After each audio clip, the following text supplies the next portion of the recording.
Um, Good day. You're welcome to the 7 of the holiday bootcamp for toddler parents with Chioma Okoli. I am the founder of the Expectant Parent Academy, and the bootcamp has been running since Monday last week. And if this is your first time of listening in, I hope you find time to do watch from day one and pick the themes to work with. All right. So today we'll be talking about communication system or structures in the home. I must agree that successfully communicating to a toddler or with a toddler is a difficult task, and oftentimes out of frustrations parents yell, parents hit, parents do all sorts that in the long run is not going to be useful to them or to their child. So how exactly do we pass on information to our toddlers, to these little cooties in our hands, so that they will understand what it is we are saying and comply with us? As daunting a task it is, it's something that has to happen, because every day you spend time with your toddler, or there are moments you share with your toddler, and there are times you want to say something and all of that. So how do you go about it when your toddler is not picking what you're saying, or when your toddler is not responding to what you're saying and stuff like that? It's really frustrating. You ask the person to give you your hand, the person is giving you your leg, his or her leg, and all sorts. So like I said, I've had my own fair share of frustration with my toddler, especially my son when he was much younger, when he was less than 2. Okay, I would come with the typical yelling, pointing of hands with funny faces and all of that. News flash. You see those pointing of hand, those hand gestures and funny facial expressions and what have you. The child actually sees it as entertainment. Yes. That would sound really outrageous, but that's what it is. So when you're doing those things, the child is either laughing. For my son, he will keep a mean face. He'll just be looking at you like, okay, I'm enjoying this, that kind of I'm in for the drama thing. And then you finish. The moment I finish pointing my hands and saying out my soul, the way it is laden with, it is heavily laden, a young man will just go back to what he was doing or what it is he wants to do. Okay. And oftentimes, if you don't find a way to get around this, you resort to continually yelling or flogging or hitting or threatening to do any of this, which in the long run is not good for you or for the child. Not even both in the short run and in the long run. There's a short run, you get the child to now comply, but the next minute when you are not there, the next minute when the child can maneuver his way around your yelling and your hits, or the child can now withstand your yelling and hitting, it won't work anymore. And you really don't want a child who is that hardened as a result of your own doing or because of your own words. So I'm going to give us what I call the key principles of communicating with a toddler. Number 1 is be simple and straightforward. The attention span of a toddler is roughly between 6 and 8 minutes. 6 and 8 minutes if they really like what it is they are seeing or that is happening. They can give you attention that is this long. That is if your child has not been overexposed to screens. Because children who have been overexposed to screens or who are constantly exposed to screens have a less attentions, or have more difficulty sustaining attention that is outside of the screen. Yes, the screen captures attention, it captures children's attention, and it can hold their attention for as long as the television is on, or for a very long time. But the danger is that when you take that screen away, that child is not able to pay attention or focus on other things that are really important for his or her development. So when people, when we cry, or when we emphasize the fact that children should not be placed before screens, children should not be excessively exposed to screens and all of that, it is because in the long run, you're going to have to make effort to now undo the inability of your child to focus, which was brought about by you allowing your child to be exposed to screen. And it's really not a wonderful place to be. Okay? So make your sentence simple and straightforward. For a child like within 2 years or less than 2 years, you don't have any business giving the child an instruction that is complex. For instance, you say, go get the basket, pick your toys, and return the basket where it's supposed to be. A child less than 2 years will find it difficult to remember or follow through these instructions. So what do? You can say something like, go pick your baskets. Let the person bring the basket first. And then you say, pick your toys, one at a time. The child has finished picking the toys and putting them inside the basket. The next thing is, go drop them, or let's go drop them, depending on the stage you are. If you're in the stage where you're allowing your child to learn how to pack his or her toys, you can ask the child to bring the basket, and then you pick the toys yourself, or you pick it together, and then when you're done, you carry it together to where it's supposed to be, at least so that the child will be acquainted to the position where the basket is supposed to be and all of that. So depending on the stage you are in whatever you're doing with your child, or the level of the stage you are in, the activity you're teaching or you're doing with your child, you should make your communication simple as is possible. Okay, the same thing happens when the child has done something wrong. You don't go saying, I don't like it when you do A, B, C, D.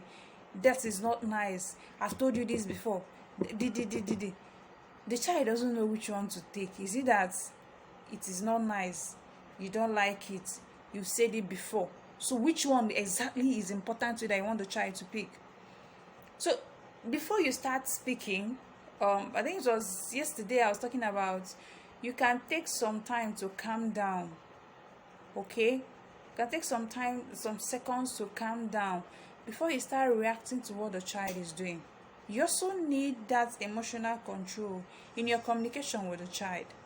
All right? In fact, in all your dealings with your child, emotional intelligence, or being emotionally, or keeping your emotions in check is key, because you don't want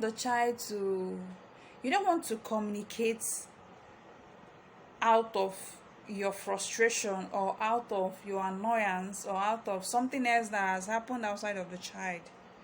It's going to cause understanding difficulties, because the child won't even know, is it this thing I did that mommy or daddy is responding like this? But I've done this before now. This is not how mommy and daddy respond. Stuff like that. So you don't want to confuse your child. So make your sentences, or what it is you're saying, simple and straightforward. Number 2 principle is, do not count his or her wrongs. Don't go saying things like, I've told you this a number of times, why are you not hearing, are you deaf, and all of those songs those songs we like singing. Your toddler they don't have space for those. They don't have patience. Even an adult, there is a way a fellow adult will talk to you and say all those litany of things, and you tone off. Okay, you're standing before the person, you're hearing what the person is saying, but it's really not entering you, and you need to change what you do the next time. All right, so the same thing applies to toddlers here. You go straight, just can you say what it is this child has done now that you don't like? The child poo-pooed on or wee-weed on his knicker. Remove it. Clean him or her up, depending on the stage you are in your potty training. You can ask the child to go get the rag or go get mop and dry it. The child won't do the job as wonderful as an adult, but at least the child is being involved.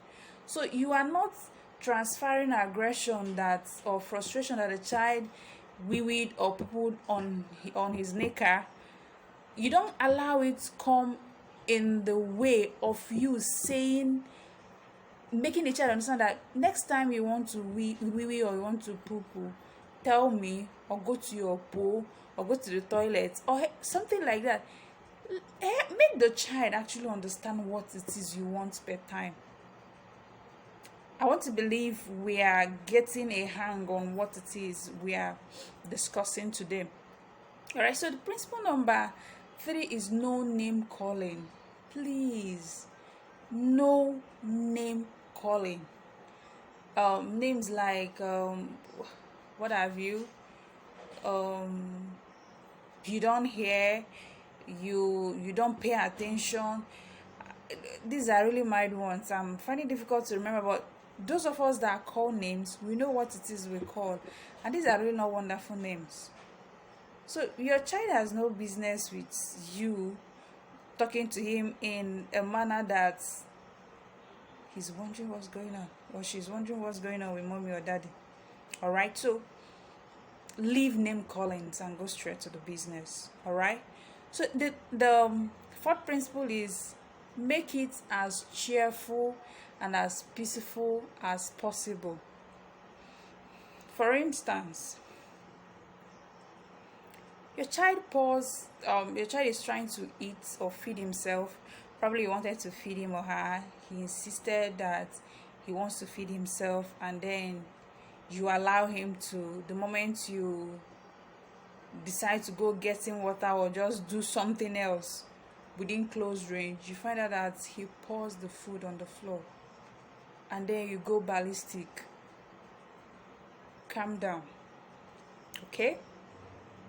The stage that your toddler is in, especially those of us with children less than 3 years, from that 6 months and above, they start wanting to feed themselves. They start wanting to feed themselves, and oftentimes they make mess of the whole table or floor or wherever they are eating, and it's annoying. I understand, but how else would they understand if they don't make the mess? Okay, it's in the mess that they learn how to feed themselves. You and I that can feed ourselves perfectly with fork and knife and what have you, there were times when we didn't know how to, but we're allowed to learn. So allow your child to learn even in the mess.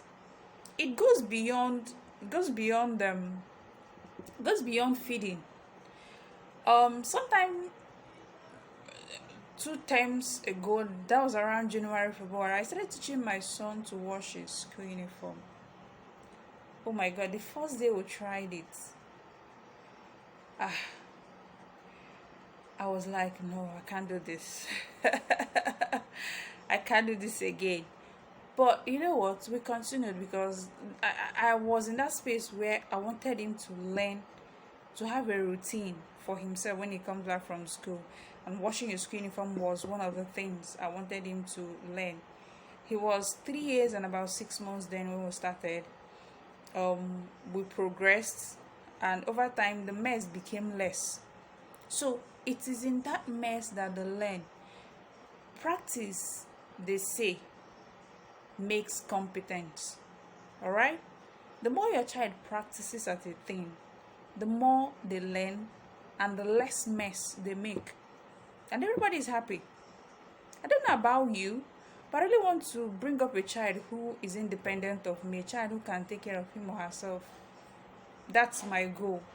So in your communication, please do not um okay, don't go making it like you are a judge in a courtroom, or you are a headmaster that is or a class teacher holding a cane and standing beside a pupil that is messing up, or that is not writing his or her classwork, or what have you.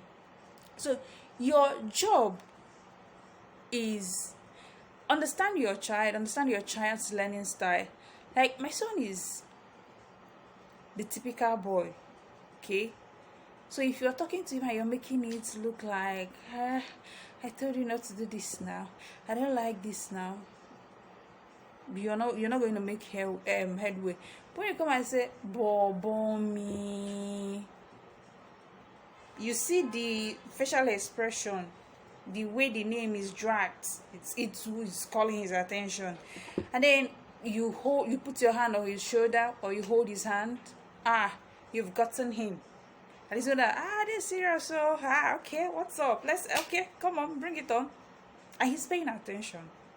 So for my daughter, you just need to give her a smile and say the thing you want to say, and then you edit it, okay, and she shout, okay, everybody's happy. And then for my son, you may not work for him every time, but when you say, did you hear me? Yes. What did I say? He will now repeat it. And oftentimes, in fact most times, we'll be good to go, because everybody understood each other, and we just take it off from there. All right. So these are the key principles of communicating with a toddler. Now we're going to discuss what I call the communication grid with your toddler. Number one on the list is connection. Number 2 is words. Number 3 is action. Number 4 is consistency. Connection is whatever it is you're communicating to your child, can you make it a moment of connection? That time when you're saying what you're saying, can you come down to the child's level? Look into the child's eyes, look into the child's face. Put your hand on the shoulder, or hold him or her by the hand, and say what you're saying. You're building a connection. You're letting your child know that I care about you. I see you. I'm interested in you. I recognize you're here. All right? So you connect with your child. The child has done something you don't like, or you're giving your child an instruction to do something, but you also need to do it in a manner that the child is feeling you, so to say. All right? Then in your words, make your words respectful. Make your words respectful for the child's age. We don't go. There is an attitude you actually say respectful words with, and the other person knows you're not being respectful. And kids, toddlers, they pick this. Don't think they are too small. Do not even kid yourself. So in your words, make it respectful. In your actions, make it respectful too. Don't go dragging the child, or don't go pushing the child away, or any of those. They really know the actions that are respectful, the words that are respectful, and those that are not. And then the fourth thing on what I call the communication grid is consistency. Many of us have issues with remaining consistent in the things we've started. I hope that won't be you after watching this. So that wonderful thing, that wonderful moment you've started having, or by the time you're done listening to this, you can, think in your mind, you can imagine in your head, how do I put this into place? How do I domesticate this in my home? How do I relate this in my interaction with my child, or with my toddler or toddlers?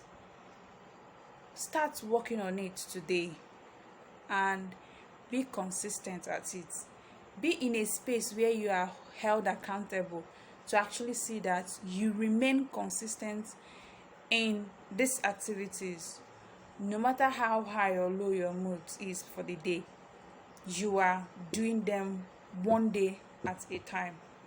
And I trust and believe me, if you keep to this, you have you have a peaceful holiday, and even beyond the holiday, you have peaceful moments with your toddler. Toddlers are a handful, but yes, with intentional and